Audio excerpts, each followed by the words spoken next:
I don't know, is that jam? You'd be ashamed. I'm not ashamed of the 4.6 Google rating I have. It's so bitter. Very, very sugary. That's Go read them. go read. Ew. It's wet. It's kind of sour. Tastes kind of like, oh, I don't know. It tastes gross though. 4.6. Nothing but 5 stars. Doesn't even smell very good. 4.6. No one else in the area's got a higher score than us. It's barely even jam. It's more of like a no sugar sauce. I'm not a fan. Meghan Markle has carefully constructed an image that feels straight from a fairy tale, captivating followers with the idea of a serene, authentic life nestled in her lush Montecito garden. She portrays herself as someone who not only enjoys, but actively participates in growing, harvesting, and preparing products directly from her own backyard. Videos shared across social media platforms regularly showcase Meghan picking strawberries, gathering Swiss chard, or tending to her beehives, painting an idyllic picture of natural simplicity. This carefully curated visual narrative is amplified by glossy magazine spreads, notably her cover appearance for People, where she's seen dressed in charming farming attire, complete with a breezy white dress, sunlit fields, and an inviting rustic aesthetic. Such imagery has led followers to embrace the idea of Meghan as not just royalty, but as a relatable woman dedicated to a down-to-earth lifestyle. Her brand, As Ever, has capitalized on this portrayal, marketing products that allegedly stem directly from Meghan's own hands, aligning perfectly with the tranquil, homemade narrative she has successfully promoted. It seemed for a while that Meghan had genuinely blended royal elegance with the humble charm of rural simplicity, but recent revelations would soon cast doubt over this enchanting tale, suggesting that the true story behind Meghan's products is far from what she has led millions to believe.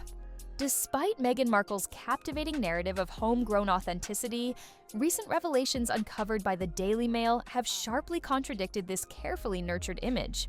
Meghan's signature As Ever brand, featuring artisanal jams and honey, was supposed to represent products lovingly crafted from her picturesque Montecito garden and beehives. Yet, investigative reporting has exposed an entirely different reality.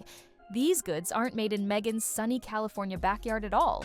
Instead, they're produced in an industrial facility located thousands of miles away in Illinois. Far from the charming scenes Meghan regularly shares online of sun-kissed days and fresh-picked fruit, her branded jams and honey emerge from a mass production plant operated by the Republic of Tea, a prominent American corporation. This stark revelation paints a troubling disconnect between Meghan's serene portrayal of a quaint, homemade lifestyle and the behind-the-scenes reality of large-scale manufacturing. The idyllic imagery of her life in Montecito is overshadowed by the harsh glare of factory production lines and industrial-scale operations.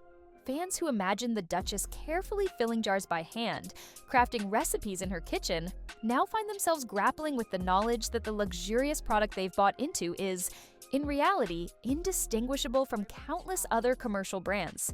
This discovery has ignited criticism and raised difficult questions. Just how far has Meghan gone to build an illusion, and why has she allowed the public to believe something that bears so little resemblance to the truth? Digging deeper into this surprising revelation, the involvement of Netflix in Meghan Markle's As Ever brand becomes increasingly significant. The Republic of Tea, the corporate entity behind Meghan's supposedly handcrafted goods, is no ordinary supplier. They're already known for their collaboration with Netflix, most notably creating promotional items like the widely marketed jams inspired by the hit series Bridgerton. This existing relationship has now expanded to include Meghan's products, transforming her small-scale vision into an industrial-scale business venture. Netflix's involvement isn't merely incidental, it's pivotal, providing both the financial backing and logistical infrastructure necessary for mass production and widespread distribution. This means the idyllic image Meghan presents of personally crafted, boutique-style products has actually been powered by corporate machinery. In a joint statement, Meghan's team and Netflix openly acknowledged their partnership. emphasizing that their vendors maintain strict quality standards, though notably admitting the production site might change over time, an indication that flexibility in manufacturing was always part of the plan.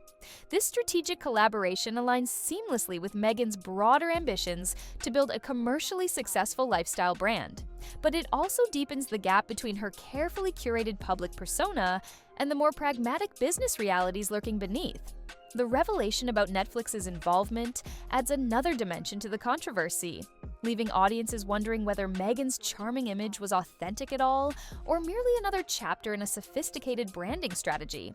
The evolution of Meghan Markle's brand from American Riviera Orchard to As Ever sheds even more light on this unfolding story, hinting that the industrial turn her business took may not have been an unforeseen shift after all. Initially, Meghan registered the brand under the name American Riviera Orchard, a choice intentionally tied to the local landscape of Montecito and designed to evoke an authentic connection to her own backyard. This name clearly suggested products rooted in the fertile soil and sunny orchards of the California coast, reinforcing Meghan's narrative of locally grown, handmade goods. However, in a seemingly strategic move just a year later, she chose to rename the brand to As Ever, opting for a broader, less geographically restrictive title. Meghan explained publicly that this change would free her business from being bound to products solely grown or produced in Montecito. But critics have noted that the shift conveniently laid the groundwork for moving production far away from her idyllic California home without directly contradicting the new branding. This deliberate rebranding now appears far from coincidental. Instead, it looks like a calculated step toward accommodating larger-scale industrial production and distribution, something that Netflix's involvement further facilitated. By removing geographic specificity from her branding, Meghan effectively set the stage for the industrialization of her product line, all while maintaining plausible deniability. The seemingly innocent name change has now sparked fresh scrutiny, leaving many wondering if Meghan's homegrown authenticity was ever genuine, or simply a strategic tool used to pave the way for a far more commercial enterprise. Meghan Markle's portrayal of her lifestyle on social media has always been meticulously curated, presenting scenes straight from an idyllic dream. Her Instagram and public appearances are filled with moments depicting a wholesome, hands-on approach to life, whether it's harvesting fresh strawberries in the gentle California sun or preparing homemade jam with her children by her side. Wearing crisp white clothing, straw hats, and farm-friendly attire, Meghan has consistently reinforced the image of someone genuinely connected to nature and the authentic joys of homegrown living. Yet, behind this flawless facade lies a starkly different reality. The charming homemade jars of jam she proudly displayed on her social media and even gifted to her own mother were merely prototypes, a starting point rather than the final product. A source close to the Duchess admitted to the Daily Mail that Meghan's original homemade recipes served only as inspiration, with the commercial versions significantly adapted for industrial-scale manufacturing. This revelation casts doubt on the sincerity of Meghan's narrative. While she comfortably positioned herself as the artisan behind every jar, the reality is that her branded goods emerged from a standardized production line in an Illinois factory, indistinguishable from other mass-produced products. The carefully cultivated images of her rustic life now clash dramatically with the truth of an industrial operation taking place thousands of miles from her picturesque Montecito home. This growing contradiction between Meghan's promoted image and the genuine nature of her products has left many fans disillusioned, wondering how much of her relatable, natural lifestyle is genuinely authentic, and how much is merely an expertly managed illusion. The controversy deepened as attention turned toward the pricing of Meghan Markle's As Ever products, luxury items that, despite their industrial origins, are sold at premium prices.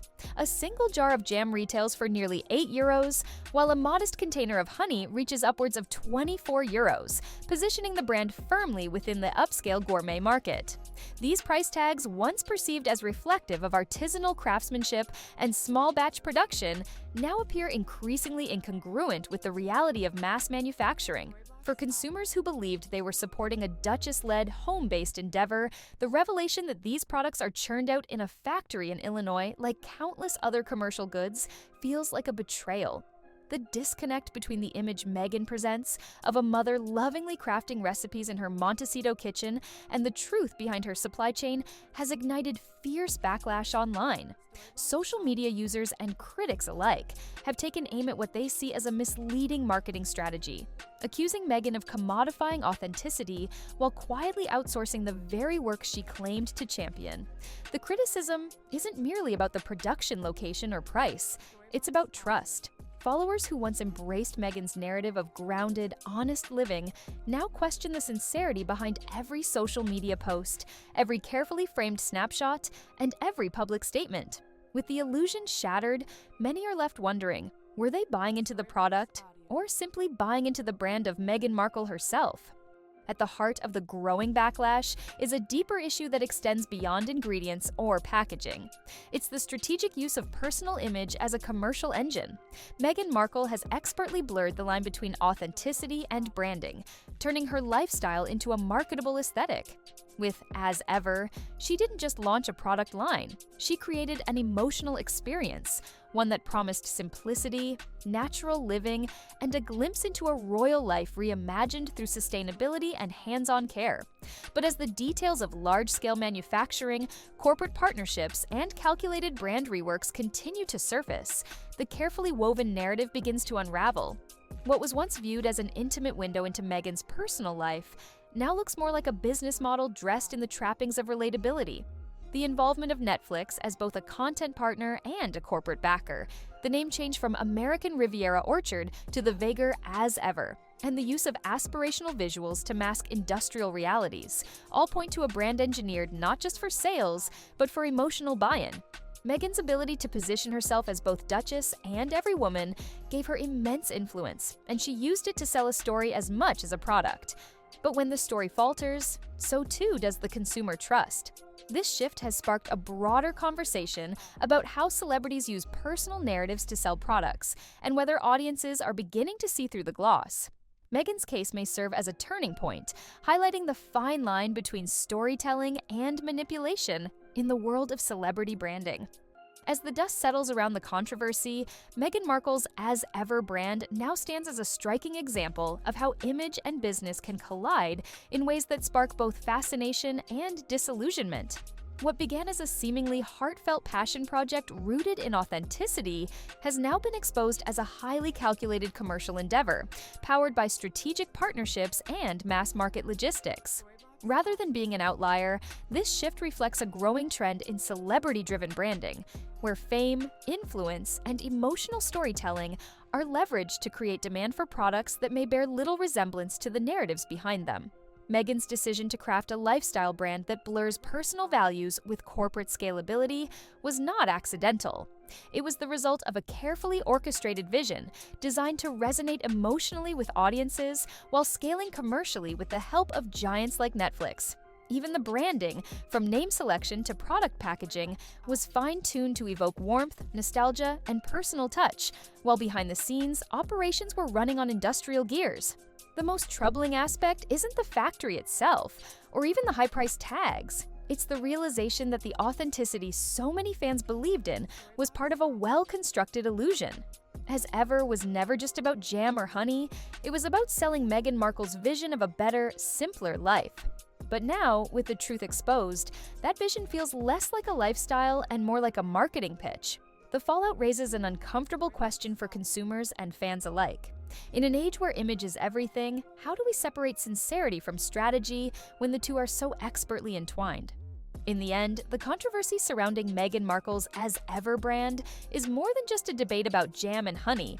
It's a reflection of the broader tension between image and reality in the modern celebrity economy. What started as a charming story of a duchess embracing a grounded, natural lifestyle has unraveled into a case study in calculated branding and corporate partnerships. Meghan's ability to craft an emotionally resonant narrative gave her brand instant allure. But as the layers peel back, the public is left questioning how much of that story was ever truly real. The discovery that her products are mass-produced in Illinois, backed by Netflix, and sold at high-end prices under the guise of homemade authenticity has damaged the trust that made her brand appealing in the first place. It's a reminder that in a digital age where perception often trumps reality, The most successful stories are the ones that feel personal, even when they're carefully engineered. As Meghan continues to navigate her post-royal public life, the future of her brand will depend not just on product quality, but on whether she can rebuild the credibility now in question. For many, the spell has been broken, and what remains is a sharper awareness of how storytelling, no matter how beautiful, can sometimes be just that, a story.